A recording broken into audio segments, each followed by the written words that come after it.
योग शब्द ही हमारे भारत की संस्कृति और हमारे शास्त्रों से जुड़ा हुआ है।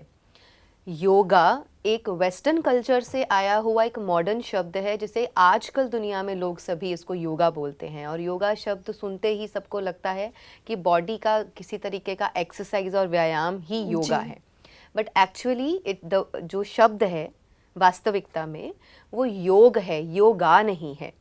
और इसका वर्णन ना ही केवल हमारे पुराने शास्त्रों में है, लेकिन श्रीमद् भगवत गीता में भी इसका वर्णन है।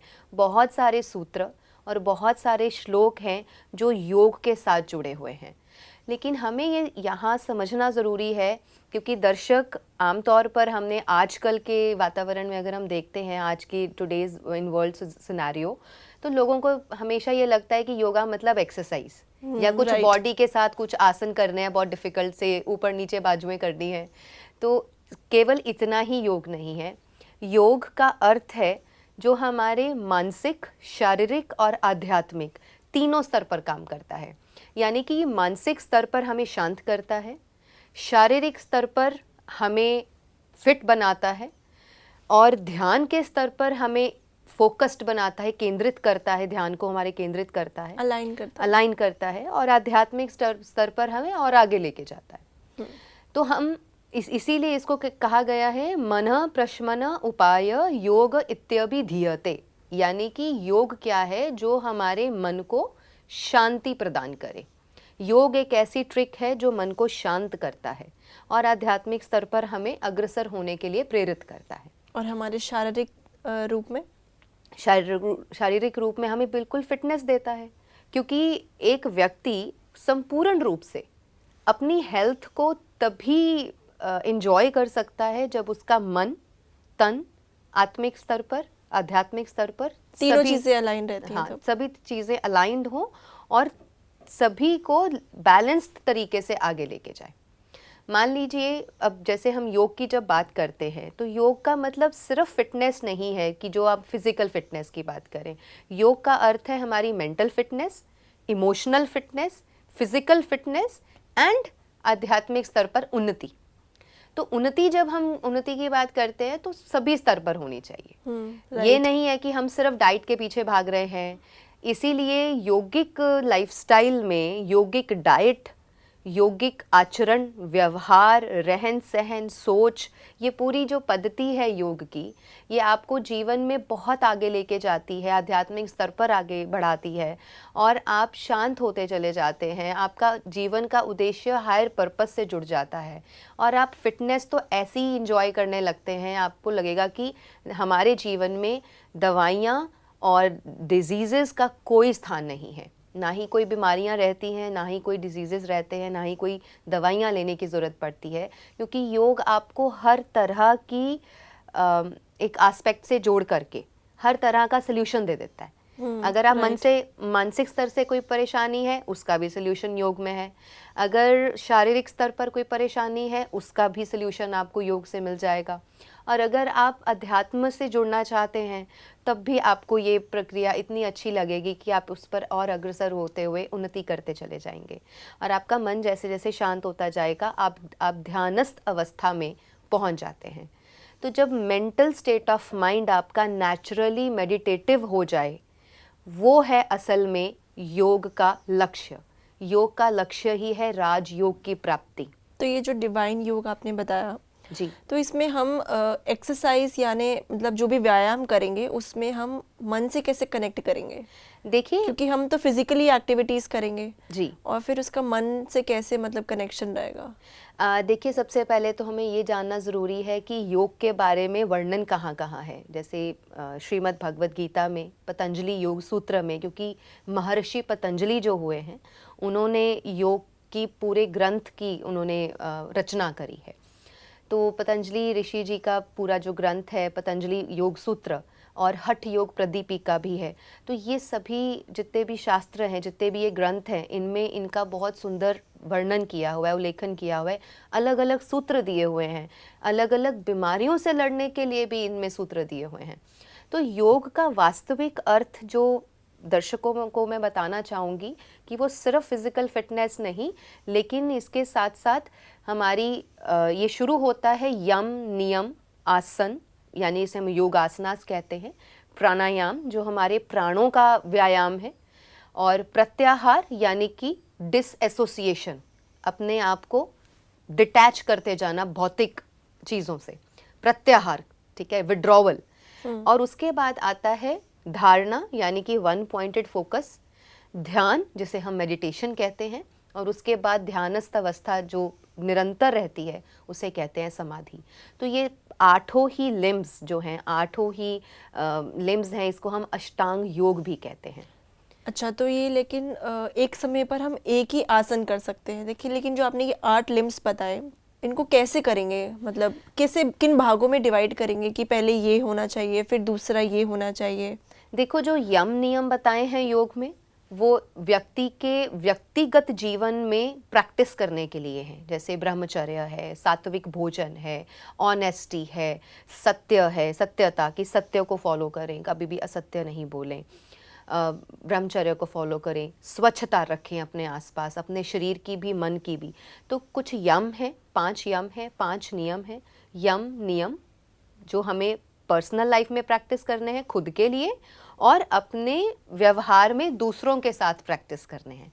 तो ये यम नियम जब हम लाइफ में लेके आते हैं तब आप रेडी हो जाते हैं आसन और प्राणायाम के लिए, क्योंकि बिना अपने आचरण को साफ किए, अपने अंदर एक आंतरिक शुद्धिकरण किए बिना, खाली शरीर की शुद्धिकरण से कोई इतना अर्थ नहीं रह जाता। तो यानी कि मन का शुद्धिकरण और शरीर का शुद्धिकरण दोनों ही जब होते हैं तब हमें संपूर्ण प्योरिफिकेशन मिलती है। तब हम उसे डिवाइन योग भी कह सकते हैं। उसे हम डिवाइन योग कहते हैं। तो इन दोनों के माध्यम से फिर हम आसन और प्राणायाम करते हैं। आसनास जो है वो शारीरिक व्यायाम है कि शरीर को जब हम अलग अलग मुद्राओं में, अलग अलग आसनों में हम इसको अपने आप को प्रैक्टिस करते हैं तो पर्टिकुलरली थेराप्यूटिक उससे बेनिफिट मिलता है। थेराप्यूटिक बेनिफिट किस तरीके से, मान लीजिए किसी को लिवर सरोसिस है या फैटी लिवर है, तो जब हम लिवर को स्वस्थ करने के आसनास करवाएंगे तो उसका प्रभाव लिवर के ऊपर पड़ेगा और लिवर ठीक होने शुरू हो जाएगा। ऐसे ही थेराप्यूटिकली थायराइड के लिए, डायबिटीज़ के लिए, ब्लड प्रेशर के लिए, मेंटल एलिमेंट्स के लिए अलग अलग योग हैं, अलग अलग टेक्निक्स हैं जो यूज़ की जाती हैं फिजिकल बॉडी को ठीक करने के लिए। मतलब हर बीमारी के लिए अलग अलग आसन हैं। जी बिल्कुल, अलग अलग प्रैक्टिसेस हैं, अलग अलग व्यायाम हैं, अलग अलग एक्सरसाइजेस हैं। तो वो एक समावेश होता है कि सभी के समावेश से, और एक बहुत अच्छा पैकेज बन जाता है कि जैसे थायराइड है तो उसके लिए ये सारी चीज़ें कर लीजिए तो आप थायराइड को रिवर्स कर सकते हैं। यानी कि हर बीमारी को रिवर्स किया जा सकता है। आप नेचुरोपैथी, योग, आयुर्वेद, नेचुरल नेचर से जुड़ के, परमात्मा से जुड़ के, ध्यान से जुड़ के, पावर ऑफ माइंड को यूज़ करके हम हर एक बीमारी का निवारण कर सकते हैं। लेकिन हम शुरुआत तो हम उससे करते हैं कि जो नॉर्मल लोग जैसे फिजिकल पूरी बॉडी का हम आसन लें कि जो हमारी पूरी ऊपर से लेके नीचे तक बॉडी फिटनेस के लिए हो। बिल्कुल, तो वहाँ से शुरू करते हैं सिस्टर। जी हाँ बिल्कुल। और इसके बाद हम समझेंगे अगली कड़ी में कि पहले हम फिज़िकल फिटनेस की बात कर रहे हैं। फिज़िकल फिटनेस के बाद जब हमारे प्राण शक्ति पे बात करते हैं, हमारे भीतर के जो प्राण हैं वो भी पंच प्राण, पंच उप प्राण हैं, तो उसमें भी बहुत सारी चीज़ें हैं जिसको हम प्राणायाम से जोड़ते हैं। शरीर का व्यायाम है आसनास की प्रैक्टिस एंड एक्सरसाइजेस, और प्राणों का व्यायाम है प्राणायाम। तो कितना प्राणायाम जो है वो कितने हैं और जो मेन आसन हैं वो कितने हैं? आसनास तो बहुत सारे हैं, लेकिन जो मेन पर्टिकुलरली अगर 24-25 आसनास हैं जो एक आम व्यक्ति कर सकता है प्रैक्टिस अपनी डेली लाइफ में। किसी दिन कोई 4 कर लीजिए, किसी दिन कोई 4-5 कर लीजिए, और एक पूरे 1 घंटे का पूरा फ्लो भी होता है जिसमें आप सभी तरीके के आसनास करते हैं। सूर्य हाँ, जो पूरी बॉडी को कवर करे। जी बिल्कुल। और फिर उसके बाद हम धीरे धीरे प्राणायाम पर आते हैं। कितने हो गए फिर? प्राणायाम में भी बहुत टाइप्स है प्राणायाम की, जो अलग अलग बीमारियों पर और अलग अलग स्थितियों में करी जाती हैं। लेकिन एक नेचुरल हम एक कॉमन भी कवर करेंगे जो हर कोई कर सकता है, और उसके बाद हम स्पेसिफिक डिजीज़ेस पर भी आएंगे कि आप पर्टिकुलर अगर किसी बीमारी से पीड़ित है तो आप क्या करें, योग में क्या, आसनास में क्या करें, ब्रीदिंग में क्या करें, डाइट कैसी रखें। तो वो सभी चीज़ें हेल्प करती हैं एक व्यक्ति को ठीक होने के लिए। हम इसकी शुरुआत बहुत सूक्ष्म व्यायाम से करेंगे, लाइट एक्सरसाइजेस से करेंगे, क्योंकि डायरेक्टली कभी भी हम आसनास पर नहीं जा सकते। योग आसना को तब किया जाता है जब आपकी पूरी बॉडी रेडी होती है, आपका हर एक जॉइंट फ्लेक्सिबल होता है, मोबाइल होता है, तब आप तैयार होते हैं एक आसन को प्रैक्टिस करने के लिए। तो सबसे पहले हम स्टार्ट करेंगे सूक्ष्म व्यायाम से। तो सूक्ष्म व्यायाम में हम शुरुआत करेंगे नेक एक्सरसाइजेस से, जिसे हम कहते हैं ग्रीवा संचलना। ग्रीवा संचलना, ग्रीवा संस्कृत का शब्द है जो नेक के लिए यूज किया जाता है। तो ग्रीवा संचलना मीन्स सभी प्रकार की नेक एक्सरसाइजेस, नेक से जुड़ी हुई मूवमेंट्स। अब इसका थेरेप्यूटिक रिजल्ट किन्हें मिलेगा? जो आजकल की जनरेशन और आईटी से जुड़े लोग, कॉर्पोरेट्स में लोग जिन्हें बहुत रहते देर से बैठना हैं, जिन रहता है, लोगों को लगातार टेबल और चेयर की आदत है और सारा दिन अपनी बाजुओं को ऐसे रख के कंप्यूटर्स और लैपटॉप्स यूज़ करते हैं, तो क्या होता है कि उससे उनके सर्वाइकल एरिया में दर्द होना बहुत शुरू हो जाता है, नेक स्टिफ हो जाती है। बहुत बार लोग कंप्लेंट करते हैं हम कि ऐसे नहीं मुड़ सकते, हमारी नेक पीछे टर्न नहीं होती है, यहाँ इस पूरे जगह पर सर्वाइकल एरिया में उन्हें दर्द होता है। तो उन सभी चीज़ों से रिलैक्स मिलेगा, और अगर आप ये रेगुलर बेसिस पे करते रहेंगे तो आपको सर्वाइकल जैसी प्रॉब्लम कभी नहीं होगी। तो आइए स्टार्ट करते हैं, शुरुआत करते हैं ग्रीवा संचलना से, यानी कि नेक एक्सरसाइजेस से। इसके लिए एक आरामदायक रिलैक्सेशन पोज में बैठें। सुखासन में आलती पालती लगा करके बैठ सकते हैं, जैसे आप मुझे देख रहे हैं, और अपने शोल्डर्स को बिल्कुल ढीला छोड़ दें। जो लोग नीचे नहीं बैठ सकते, आप अपनी चेयर लेकर के बैठ सकते हैं, लेकिन सोफ़ा ना यूज़ करें, क्योंकि उसका जो बेस है वो गुदगुदा और अनइवन होगा, तो आपकी रीढ़ की हड्डी सीधी नहीं रह पाएगी। मेक श्योर कि आप किसी ऐसे स्थान पर बैठे हैं कि आपकी रीढ़ की हड्डी बिल्कुल सीधी रहे और बेस भी आपका बिल्कुल सीधा रहे, ऊपर नीचे ना हो, अनइवन ना हो। तो बिल्कुल सीधा बैठेंगे, अपनी ब्रीदिंग को हम इसके साथ सिंक्रोनाइज करेंगे, यानी कि ध्यान रखेंगे परमात्मा में। मन ही मन आप अपने परमात्मा को, अपने इष्ट को, अपने परमेश्वर को, वहाँ पर अपना ध्यान केंद्रित कीजिए, पॉजिटिव थिंकिंग में रहिए। और जब आप ये एक्सरसाइजेस करें तो इनहेल करेंगे, ऊपर जाएंगे, एक्सहेल करेंगे, नीचे आएंगे। तो इसके 4 वेरिएशंस हैं। सबसे पहला वेरिएशन है up and down. First exercise is, तो इनहेल करेंगे और पूरा ऊपर लेके जाएंगे, एक्सहेल करेंगे, पूरा नीचे लाएंगे और अपनी चिन को यहाँ पर टच करेंगे।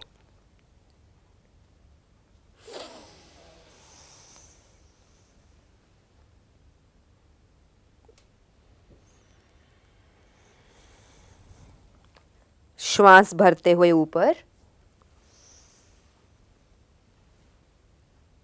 श्वास छोड़ते हुए नीचे।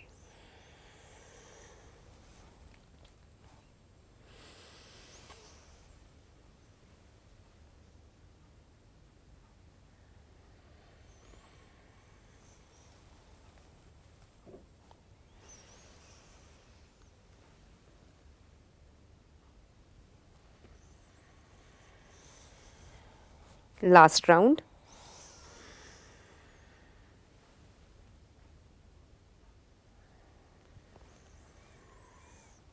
कम टू द सेंटर।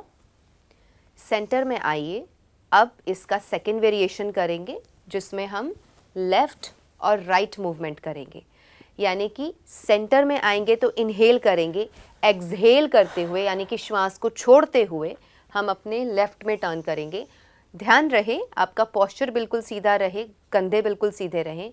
हमें सिर्फ और सिर्फ गर्दन को टर्न करना है, और जितना ज़्यादा टर्न कर सकते हैं उतना करें, धीरे धीरे। अगर आज पहली बार आप हमारे साथ जुड़े हैं और पहली बार व्यायाम करने लगे हैं तो बहुत थोड़ा ट्विस्ट होगा, परेशान नहीं हो, धीरे धीरे करें।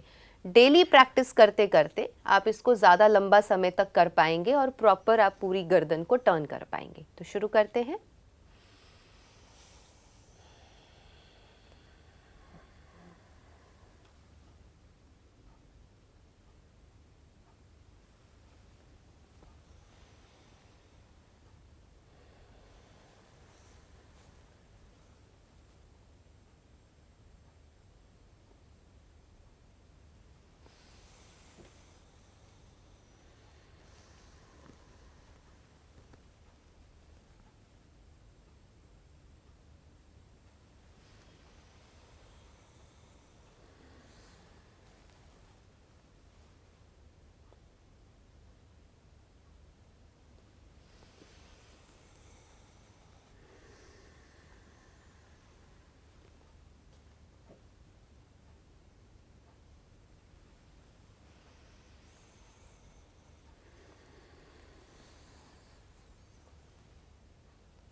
Last round.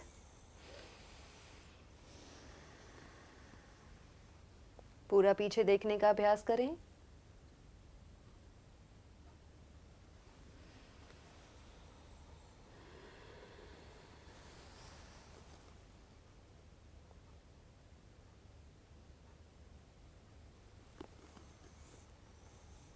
Come to the centre, बीच में आ जाएं, रिलैक्स करें। तीसरा वेरिएशन करेंगे साइड बेंडिंग, लेफ्ट, सेंटर, फिर राइट और फिर centre.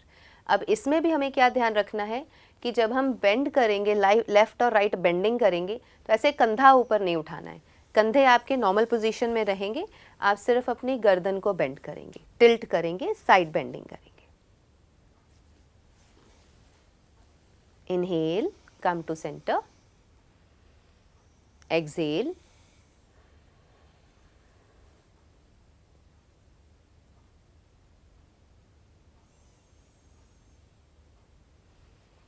Center, left.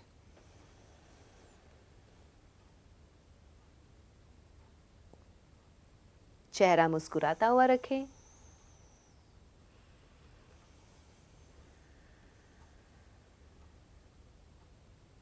Right, centre, left. जितना हो सके बेंड करने का अभ्यास कीजिए और आप देखेंगे कि इस तरफ आपको खिंचाव महसूस होगा। ये जो खिंचाव है यही हील करेगा और यही आपकी स्टिफनेस को दूर करेगा। तो सिस्टर जो भी ये हम कर रहे हैं एक्सरसाइज, इसके कितने राउंड्स होने चाहिए कि एक पर्टिकुलर एक्सरसाइज कितने reps 5 में हो? काउंट्स, शुरू में 5 counts are enough. Later on जिस बॉडी के जिस पार्ट में ज़्यादा प्रॉब्लम है आप उसका अभ्यास थोड़ा सा लंबा कर सकते हैं, लेकिन शुरुआत है तो जैसे हमने अप एंड डाउन किया तो उसके भी 5 काउंट्स, लेफ्ट एंड राइट के भी 5 counts, and then side bending के भी 5 काउंट्स। और फोर्थ वेरिएशन है इसका रोटेशन, नेक की रोटेशन। तो उसमें भी हम सबसे पहले नीचे, फिर हम लेफ्ट में लेके जाएंगे, फिर पूरा पीछे, पूरा राइट, पूरा नीचे, फिर से रिपीट। बहुत धीरे धीरे करें ताकि मसल्स और टिश्यूज को पूरा खिंचाव मिले। 2 राउंड क्लॉकवाइज और 2 राउंड हम करेंगे एंटी क्लॉकवाइज। पूरा नीचे, पूरा राइट, पूरा पीछे, पूरा लेफ्ट। प्रॉपर खिंचाव दें अपनी गर्दन को। नेक की फुल रोटेशन। Second round.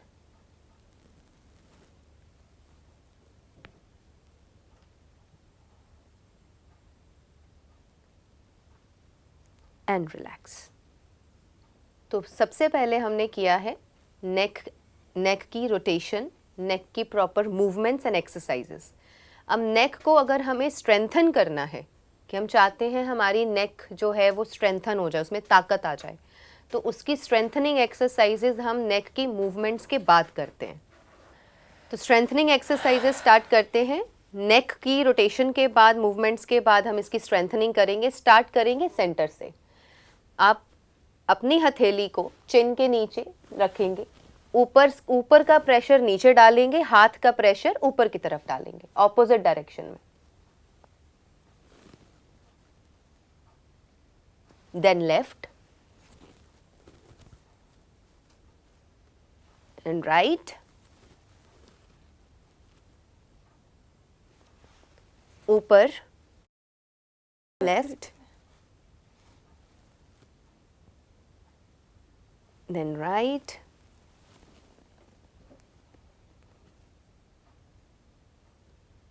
अब दोनों हाथों को क्रॉस करेंगे, माथे पे रखेंगे, ऑपोजिट डायरेक्शन में जोर लगाएंगे।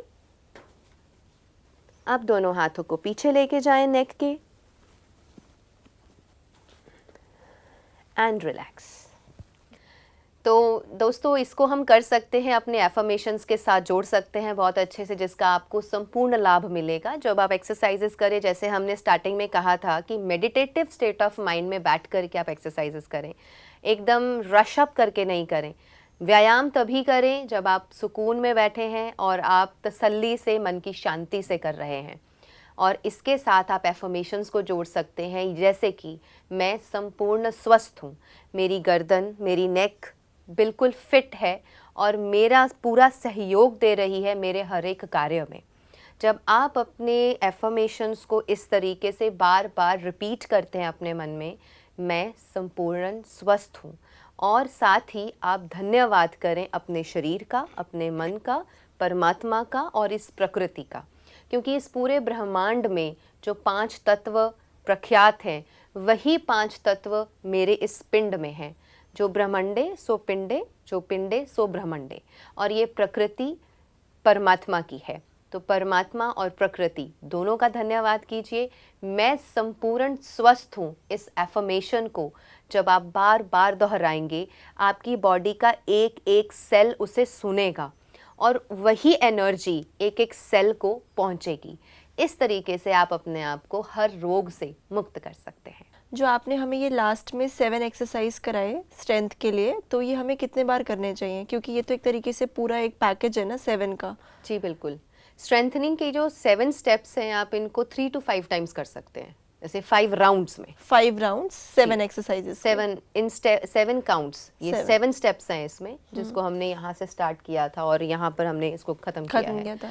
तो ये 7 स्टेप्स को 5 राउंड्स में कर लीजिए, तो इनफ है। डेली बेसिस पे अगर किसी को ज़्यादा ही प्रॉब्लम है तो उन्हें तो अवश्य करने चाहिए, कि it takes hardly 15 minutes. Sister, ये बहुत ही आपने अच्छा बताया कि हम कैसे एफर्मेशंस के साथ भी डिवाइन योग को हम कर सकते हैं। एक तरीके से ये आध्यात्मिक स्तर पर हमें काफ़ी लाभ देगा। और आपका बहुत बहुत शुक्रिया। फिर मिलेंगे। ओम शांति। ओम शांति। तो दोस्तों, आज हमने जाना कि डिवाइन योग क्या होता है। डिवाइन योग को करने से सिर्फ शारीरिक ही नहीं, मानसिक और आध्यात्मिक स्तर पर भी हम आगे जा सकते हैं। और हमने जो एफर्मेशन सीखे उसका भी हम लाभ उठा सकते हैं। और आप सभी से निवेदन है कि आप सभी लोग अंतर्राष्ट्रीय योग दिवस हमारे साथ जुड़े रहें 21 दिन तक, और इसका पूर्ण तरीके से लाभ उठाएं। तो देखते रहिए आपका अपना पसंदीदा शो ज़िंदगी बने आसान। ओम शांति।